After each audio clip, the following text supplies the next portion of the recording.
income tax, and under that I'm going to cover one head of income, that is nothing but the income from salary, which is very close to all of us.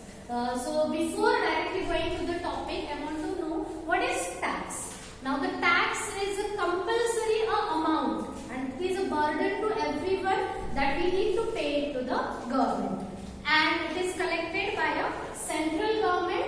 These are the some background of a taxes, that is when this tax is implemented in India.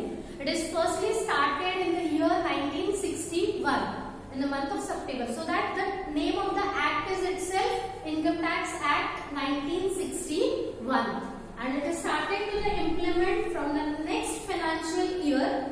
That is financial year, it is going to start from the 1st April and that is going to end on 31st March every year. So the tax, all the rules and regulations are formed in the month of September 1961, and that's why implemented from the 1st April, so that from the next financial year proper we can start to that. It is there are some rules, there are some tax rates. On that basis we are going to pay a tax. It is not a one lump sum amount that everyone, I thought I need to pay a 5,000 or somebody thinks that I will only pay 1,000. It's not like that. So for that purpose, government declares at every financial year in the parliament, they declares the tax rates. And according to that tax rates, we need to calculate our income tax, and that we need to pay to the central government. So basically there are mainly two types of taxes, direct tax and indirect tax. Now what is a direct tax and what is indirect tax? Direct tax is a tax which and every individual need to calculate it, and that individual need to pay it to the government.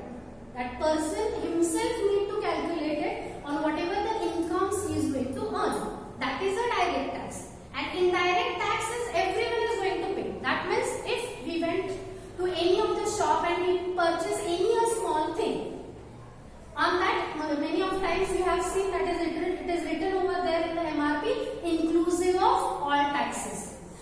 I am not going to pay it to the government. I am going to pay it to that retailer, and that retailer is going to pay it to the government. That's why it is to be said as a indirect tax, because that is I am not directly paying it to the government. By through some channel I am going to pay, and that's why it is to be said as a indirect tax. And direct tax, I need to calculate tax on my income and I am going to pay it to the government. That's why it is to be said as a direct tax. And income tax comes under the direct tax because it is depend on everyone's individual income. He need to calculate the tax on his income and then he is going to pay it to the government. That's why the income tax is a direct tax. Now to calculate the income tax, there are mainly 5 heads of incomes are made. The first head of income is income from salary, where the person is going to work under an employer-employee relationship and he is going to get some income, that is to be treated as income from salary. The second head of income is to be said as an income from house property. That means in India, the government said that every person is having a right that he can only have one house for his self-residential purpose. That means if I have more than one house, I can use only one house for my residential purpose. Another house, either I have to let it out, means I have to give it on the rented basis to the some person, and whatever the rent I am going to collect it, on that I need to pay a tax. And if in case both the houses are used by me for the self-residential purpose, it is not allowed. Another house I have to assume to be let out and I have to calculate the income of that also, and I need to pay a tax on that. If I have not let out it, still I have to pay a tax on that, because the government says that you can have only one house for your residential purpose. Another, either you have to let it out or you have to assume to be let it out, and you have to calculate the income. It will be added in your, this all 5 heads are all together added and then calculated the income tax. Okay, so that is the income from house property. The third one is income from business and profession. I am working somewhere I have a business also, and from that purpose as a part of a profit I am getting it, that is also my income. Right? If I have a CA also, I am working here as a lecturer, plus I am doing as my own CA practice, that is my profession. From that, whatever the income I am getting, that is also my income, and that is also added, that is under the head of income from business and profession. The third one is income from capital gains. Income from capital gains means whatever the assets or properties we are having, that is either a gold or a land or a house. When we sell it, at that time we are going to earn a profit on that, right? Whatever the house I have purchased. For example, if I have purchased it for a 15 lakhs and I have sold it for a 20 lakhs, that means 5 lakhs I have earned from that capital asset. So that is my 5 lakh is my capital gains income. Capital is nothing but my assets. So if I have sold any of the assets, from that assets, whatever the income I am going to earn, on that also I need to pay a tax.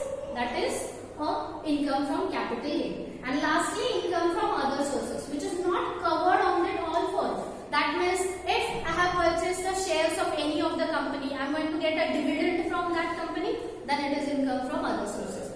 In a bank account, we all have our saving accounts. We are going to get an interest on that. That interest is also treated as an income from other sources. On that interest also we need to pay a taxes. So for the purpose of income tax, the government has made this 5 heads of income, and the total of this 5 heads are done, and that total is to be said as your total income. And on that total income we need to pay a tax. So today I am going to cover the topic in brief, that is your income from salary. Before that, in the taxation, there are some concepts that we need to understand. The one is SAC, assessment year, previous year, and the residential status. Now what do you mean by SAC? SAC means, that word is used in a properly in a taxation language. SAC means a person who is going to earn any income in the last year. That is starting from the 1st April and that going to on 31st March. In between of that period, if I said I have worked only for a 6 months, still I will be an SAC, because for that 6 months I have earned an income. Means if 1 month also I have worked, still I become a SAC, because I have earned something in that 1 month. Okay, so SAC is a person who is going to earn an income in the previous year, and that income he is going to pay a tax. So that person is to be said as a SAC. The second one is assessment year. That is the current year, that is 1st April 19 is started. So the current year 19 and it is going to end on 20, that is 31st March 2020. So this will be the assessment year for which? For the previous year, that is 18 and 19, in which we have earned the income. Means the income which I have earned in 18 and 19, on that I need to pay a tax in the year 19 and 20. So the year in which we are going to pay a tax, that will be said as your assessment year. And the year in which you are going to earn an income, that year is to be said as your previous year. So on the previous year's income, we are going to pay a tax in the assessment year. So the rules and regulations which are there in that assessment year, because in the every year, in the month of February, government declares all the rules and regulations and slabs. So that all our slabs are applicable for them. So which are the slabs declared in the February 2019, that all our rules and regulations are applicable for the assessment year 19 and 20. So 18 and 19 mein whatever the income we have earned, on that we are going to pay the income tax. The next one important thing is, that is the residential status. On that basis only the income tax is to be paid. Now there are mainly two categories in that: resident in India and non-resident in India. That is NRI, you must have heard. So NRI is the person who is going to stay out of the country. Now who will be the residential person in the India is treated as? That person, if that person is going to stay in India for 182 days. Sometimes it happens in the many of the companies that company gives a permission to that person to work another country also. Now he is went to that country, so it is a doubt whether he will pay a tax in India or in that country. So in that situation they will check it out. If he was there in the India for 182 days, then he need to pay a tax in India. If the person becomes a resident have to pay, or that person has to pay a tax in India compulsory. That is compulsory of 182 days. Or another condition is there. If he is not there in the 182 days for the last year, then another condition is there. That is, he is to be in India for the 60 days in the last year. And uske piche, that is after the previous year ke last 4 years, preceding 4 years. That means if my previous year is 18 and 19, then the preceding 4 years will be 17 and 18, 16 and 17, 15 and 16, 14 and 15. In that last 4 years, we should be there in India for 365 days. In that condition also, that person is to be said as a resident in India. Either 182 days full in the previous year, that is in 18 and 19, or in 18 and 19 he is there in India only for 60 days, but immediately preceding 4 previous year, all the total of that 4 preceding years is 365 days, then also he is going to become a resident in India. These are the 2 conditions. To become a resident in India, we have to fulfill only one condition, because there is a word or. Either this or this. Then I will become a resident of India and I will pay a tax to the Indian government. Okay. Now let's move to the further. That is, what is to be included in the term of income from salary. The basic definition under the Act is, it is included wages, pension, annuity, gratuity, advance salary, and many more things are there. Now what are this? Wages means whatever the main work for which purpose the employer has appointed me. For that purpose, whatever the service I am going to give, for that particular purpose, whatever the amount I am going to get, that is to be said as a wages. The second one is pension.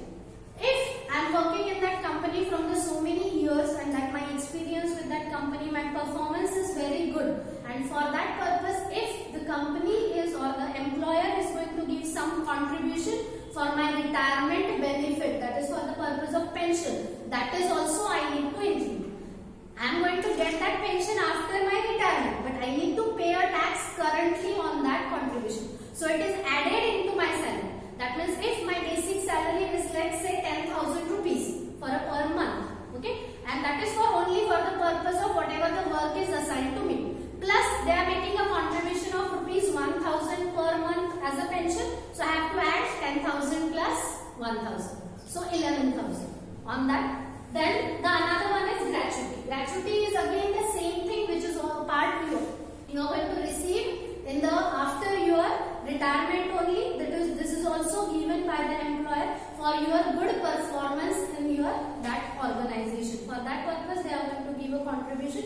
That part also you are going to get it from the government after the retirement, but you need to pay a tax on that currently. So in your basic salary, the gratuity, annuity, all these things are added. Next comes as a fees, commission and allowances. Fees, commission and allowances means whatever the extra benefits we are getting. For example, that is whatever the salary we are getting, that is for the purpose of teaching. Other than that, we do the supervisions for the examination. We assess the papers. For that purpose also we are getting some remuneration, and that is also to be added in your regular salary. And on that you are going to pay a tax. That is the fees and commission. Now what is allowances and perquisites? These are the main important concepts in the income from salary, that is allowances and perquisites.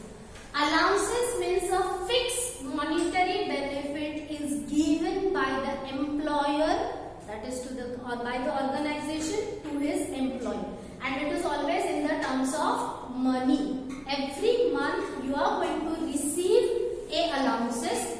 Whether you are going to utilize it for that purpose or not, they are going to give it. I will give you one example of that. For example, one is education allowances to be treated as. So if our organization is paying an education allowance to me for my children education, so that education allowance also I need to add into the salary.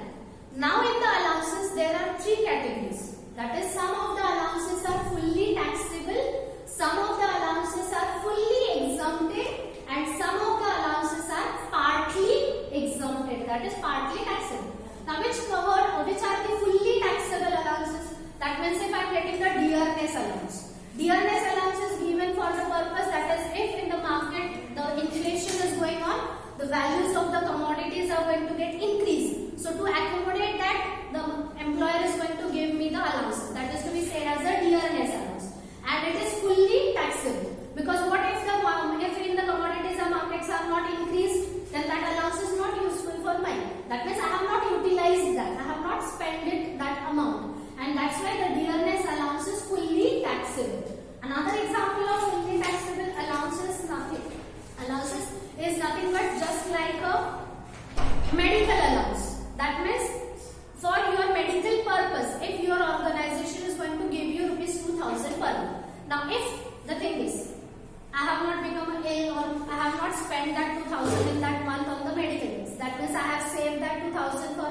and that's why on that also I need to pay a tax. So medical allowance, dearness allowance, entertainment allowance, these all are the allowances which we are going to get every month in a cash, and on that whether we have utilized, whether we have spent it or not, that is they are not going to check it, and that's why you are going to get it every month, and that's why you have to pay a tax on that, and that's why it is also to be added in your salary.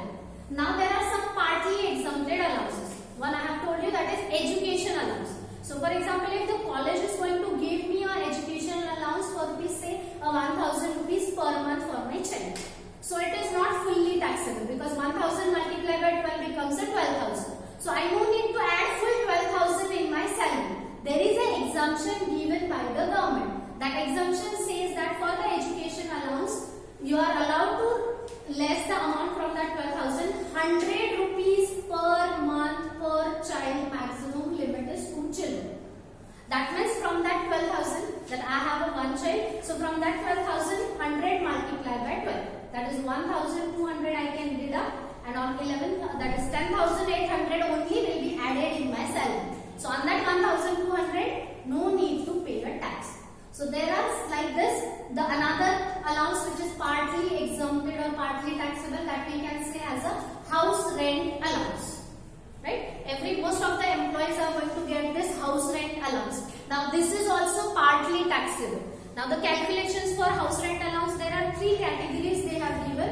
That is the actual house rent allowance received. That means if the employer is paying rupees 8,000 or say 10,000 rupees per month and staying in a rented flat, that's why the organization is paying me a 10,000 rupees to pay that rent every month. So 10,000 multiplied by 12, it becomes 1,20,000. That is my actual HRA receipt. Now this 1,20,000 full amount is not added in your salary. You will get the exemption for that. So either this 1,20,000 or second point says that whatever the rent actually you have paid. Suppose I am going to pay rupees 8,000 only. So 8,000 multiplied by 12, 96,000. From that 96,000, I need to less 10% of my salary.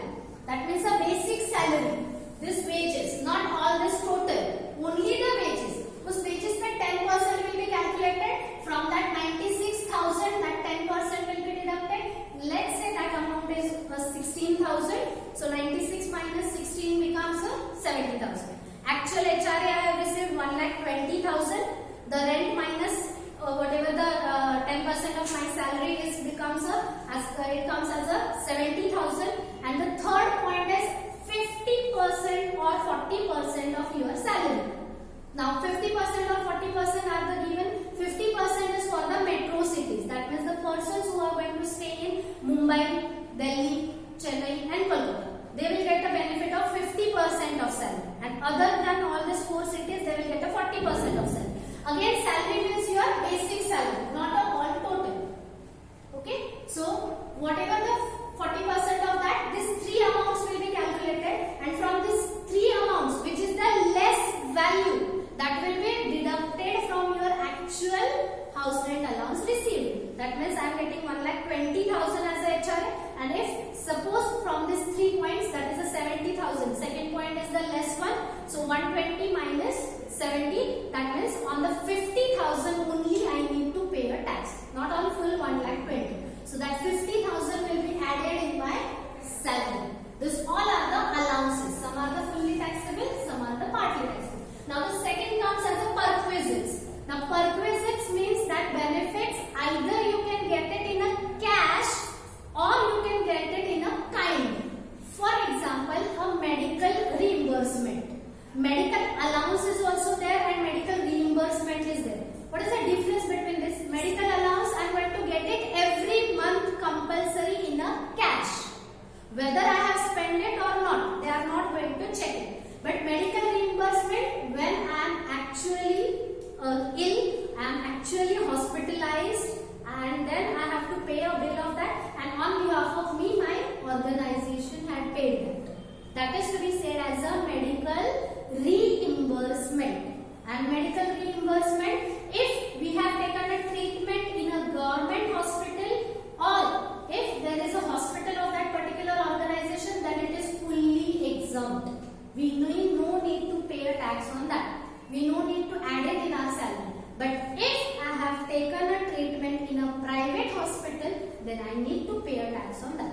That means if I am hospitalized and my bill of that hospital is say 50,000 and company paid that 50,000 to hospital, I have not got that 50,000. Still I have to add that 50,000 in my salary and I need to pay a tax on that. Why? Because I have taken a treatment in a private hospital. For the government hospital and organization's own hospital, there is fully exemption.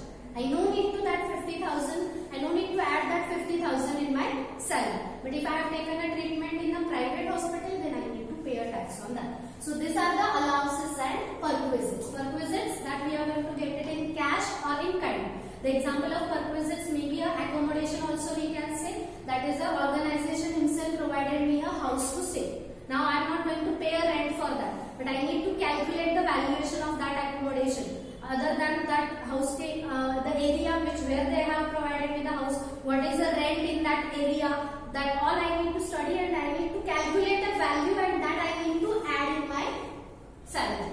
That is a kind